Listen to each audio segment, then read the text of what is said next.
Hello everyone, આજનો આપણો topic છે કે આપણે દરેક મીલમાં પ્રોટીન એડ કરવું જોઈએ.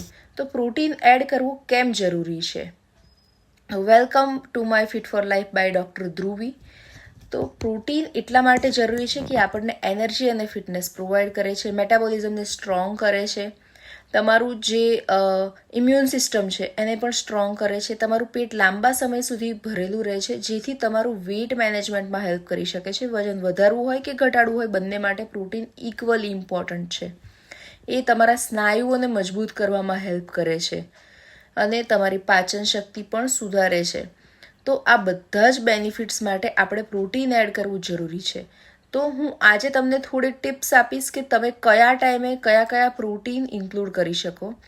તો બ્રેકફાસ્ટમાં તમે પણ મારી જેમ પ્રોટીન અને જે ન્યુટ્રિશન શેક છે તે લઈ શકો છો. એ ના લેવું હોય તો તમે 2 એગ્સ લઈ શકો, પનીર, યોગર્ટ એવી રીતે એડ કરી શકો છો.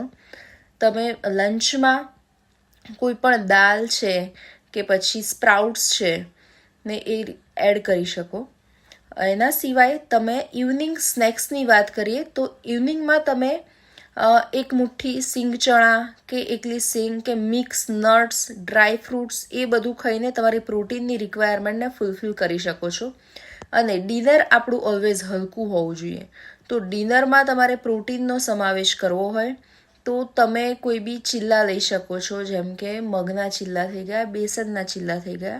અને જો તમારે વધારે ડિટેલ્સમાં સમજવું હોય કે તમારે પણ તમારું ટાર્ગેટેડ વેટ કે કોઈ બી હેલ્થ ઇસ્યુને રિઝોલ્વ કરવું હોય તો આજે જ મને DM કરો. Thank you.